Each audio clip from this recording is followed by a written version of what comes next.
नमस्कार दोस्तों, मैं सी अर्नब चक्रवर्ती।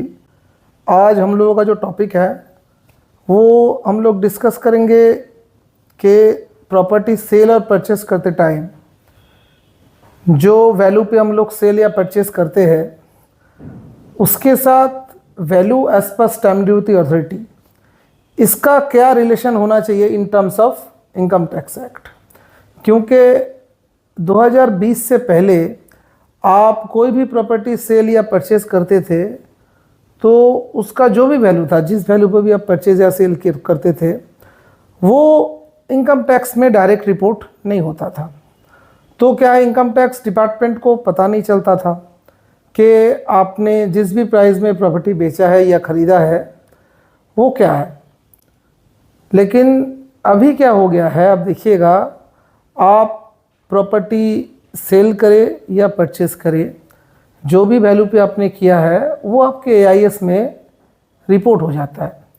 तो क्या है, इनकम टैक्स डिपार्टमेंट को तुरंत पता चल जाता है कि आपने एक प्रॉपर्टी ख़रीदा है, कितने वैल्यू में ख़रीदा है और उसका वैल्यू एज पर स्टैम्प ड्यूटी अथॉरिटी कितना है। वैल्यू एज पर स्टैम्प ड्यूटी अथॉरिटी मतलब आप जिस पे स्टैम्प ड्यूटी भरते हैं, जो भी क्वेरी आप उठाते हैं गवर्नमेंट से, स्टेट गवर्नमेंट से, तो स्टेट गवर्नमेंट के जो रजिस्ट्रेशन होता है जहाँ पे ज़मीन का, तो वहाँ पे आपको स्टैम्प ड्यूटी उठाने के लिए आपको एक क्वेरी उठाना पड़ता है।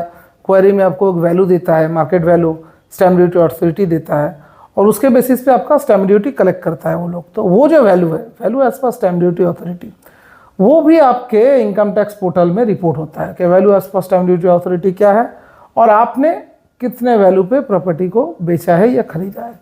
अब ये दोनों जब रिपोर्ट हो रहा है तो इसका कंसिक्वेंसेस क्या है। अच्छा देखिए, इसका कंसिक्वेंसेस ये है कि इनकम टैक्स में इसके लिए के प्रोविजन बना दिया गया है, सेल में भी है, परचेस में भी है। गवर्नमेंट का मोटिव इसमें क्या है कि आप जो भी वैल्यू पे प्रॉपर्टी बेच रहे या खरीद रहे हैं वो जो वैल्यू एज पर स्टैम्प ड्यूटी अथॉरिटी है उससे कम ना हो, वो कम से कम उस वैल्यू पे अलाइंड रहे। वैल्यू एज पर स्टैम्प ड्यूटी अथॉरिटी का जो वैल्यू है उसके साथ वैल्यू अलाइंड रहे, ये इनका मोटिव है। इसलिए प्रोविजंस कैसे कर दिया गया है, जैसे सेल के लिए सेक्शन 50C में ही दिया गया है कि आपका जो sale price of the property है वो अगर वैल्यू एज पर स्टैम्प ड्यूटी वैल्यू जो है, वैल्यू एज पर स्टैम्प ड्यूटी अथॉरिटी जो है उससे अगर कम होता है तो कैपिटल गेन के कैलकुलेशन करते टाइम फुल वैल्यू कंसिडरेशन के रूप में वैल्यू मान लिया जाएगा वो वैल्यू को जो वैल्यू एज पर स्टैम्प ड्यूटी अथॉरिटी ने दिया है। मतलब आपने मान लीजिए 50 लाख का वैल्यू एज पर स्टैम्प ड्यूटी अथॉरिटी है, मतलब स्टैम्प ड्यूटी आपने 50 लाख पे भरा है। वो वैल्यू आप अगर वो प्रॉपर्टी को आप 20 लाख में बेचते हो, मान लीजिए आपका डीड वैल्यू 20 लाख है और आपने प्रॉपर्टी का जो रजिस्ट्रेशन किया है, रजिस्ट्रेशन करते टाइम स्टैम्प ड्यूटी वैल्यू आया है 50 लाख, पर डीड वैल्यू 20 लाख है क्योंकि 20 लाख में आपने बेचे हैं। तो उस केस में जब कैपिटल गेन का कैलकुलेशन हम लोग करेंगे तो कौन सा वैल्यू लेंगे। आपको मिला तो 20 लाख है एज पर डीड, तो 20 लाख का वैल्यू लेंगे या स्टैम्प ड्यूटी अथॉरिटी ने जो बताया कि 50 लाख वैल्यू है, तो कौन सा लेंगे। तो लेंगे 50 लाख। ये बोल रहा है इनकम टैक्स एक्ट, बोल रहा है कि आपका वैल्यू अगर स्टैम्प ड्यूटी वैल्यू से कम है, वैल्यू एज पर स्टैम्प ड्यूटी अथॉरिटी से आपका अगर सेल वैल्यू कम है तो हम लोग लेंगे फुल वैल्यू कंसिडरेशन को। मतलब फुल वैल्यू कंसिडरेशन में हम लोग लेंगे 50 लाख, मतलब वैल्यू एज पर स्टैम्प ड्यूटी अथॉरिटी। आपका वैल्यू अगर कम है तो स्टैम्प ड्यूटी का जो वैल्यू है वही लिया जाएगा। मतलब गवर्नमेंट आपको प्रोत्साहन दे रहा है कि आप जिस वैल्यू पे प्रॉपर्टी बेच रही है वो कम से कम स्टैम्प ड्यूटी वैल्यू में रहे। अगर वैसा नहीं है तो हम लोग आपको खींच के वहाँ ले जाएंगे। ये प्रोविज़न इस तरह से बनाया गया है। तो ये है आपका कैपिटल गेन कैलकुलेट करते टाइम इस तरह से होगा। अच्छा, सेम रूल परचेज में भी है, ठीक है। परचेज में भी मान लीजिए कोई प्रॉपर्टी जो स्टैम्प ड्यूटी वैल्यू आप परचेज करते टाइम स्टैम्प ड्यूटी जितना लगा है वो जो वैल्यू है 50 लाख का ही मान लीजिए हमारे कैलकुलेशन में, और आपने ख़रीदा है 20 लाख में, तो उस केस में आपका परचेस प्राइस 20 लाख माना जाएगा कि 50 लाख। गवर्नमेंट बोल रहा है कि आपने 20 लाख में ख़रीदा है, ठीक है, और 50 और 20 के बीच में जो डिफरेंस है उसको हम लोग income is other income under other source में मान के 30 लाख को आपका इनकम मान लेंगे, अलग तरीके से गिफ्ट मान के 30 लाख को वो लोग इनकम फ्रॉम अदर सोर्स में डाल देगा, मतलब उसमें आपको 30 लाख के ऊपर टैक्स देना पड़ जाएगा। तो ये वाले उदाहरण में तो सिचुएशन क्या हुआ कि 20 लाख पे खरीदने का भी आपको कोई फ़ायदा नहीं हुआ और 20 लाख में बेचने का आपको नुकसान हो गया। 20 लाख तो अब दिए ही हो, मतलब 20 लाख तो आपको मिला ही है, लेकिन आपको मान लेगा आपको 50 लाख मिला, आपको वैसे मिला है 20 लाख, लेकिन गवर्नमेंट मान रहा है आपको मिला है 50 लाख। तो ये ब्लैक मनी ना बढ़े और इन सब के चलते इस तरह से रूल बनाया गया इनकम टैक्स में। तो ये सेल में भी है, परचेज में भी है। सेल में सेक्शन 50C में कवर्ड होता है, परचेज में इसके लिए एक अलग सा सेक्शन दिया गया है, सेक्शन 56 to 10, इसके अंदर ये चीज़ कवर कर दिया गया है।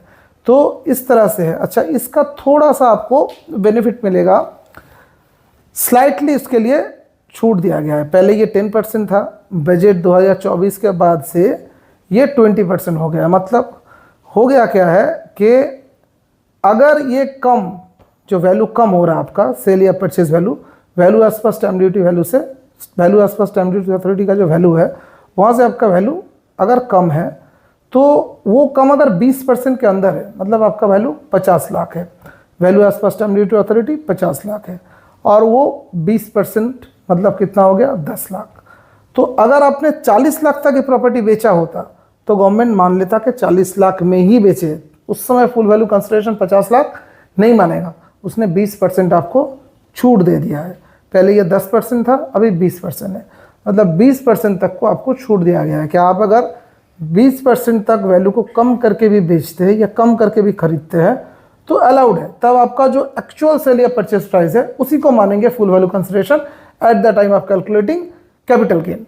लेकिन अगर ये 20% से कम हो रहा है, जैसे हमारे केस में उदाहरण क्या था, 50 लाख का वैल्यू था, 50 लाख वैल्यू एज पर स्टैम्प ड्यूटी अथॉरिटी, और हम लोगों ने 20 लाख में उसको खरीद लिया था।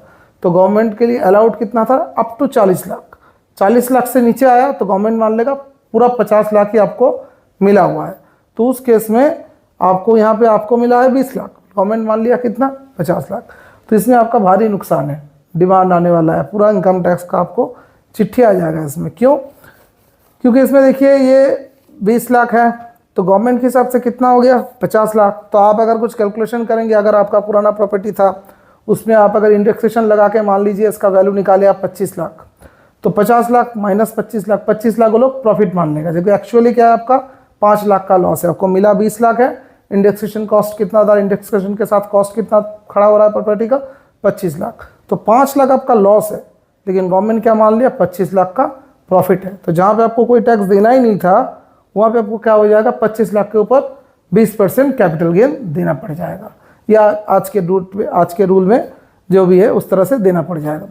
तो इसलिए ज़रूरी है प्रॉपर्टी खरीदते या बेचते टाइम आप हमेशा ध्यान रखें कि आपका सेल प्राइस या परचेज प्राइस जो हो रहा है वो हमेशा जो वैल्यू एज पर स्टैम्प ड्यूटी अथॉरिटी है उसके साथ अलाइन रहे, उससे कम ना पड़ जाए। अगर कम पड़े तो विद इन 20% जो अलाउड लिमिट है उसके अंदर में हो, उससे अगर नीचे आ जा रहा है तो आपको फ़ायदे से ज़्यादा नुकसान ज़्यादा होने वाला है। इनकम टैक्स का डिमांड आ जाएगा, इनकम टैक्स का जितना सारा कंप्लायंस आपके ऊपर हो जाएगा उसमें आपका कोई फ़ायदा रहेगा ही नहीं। और इसी को ध्यान में रखते हुए सेल और परचेस में ये वाला रूल लाया गया है। तो इसका आप ध्यान रखिएगा, ये दोनों चीज़ का सेल और परचेस करते टाइम, ताकि आपको बाद में ये वाला दिक्कत फेस ना करना पड़े। Thank you.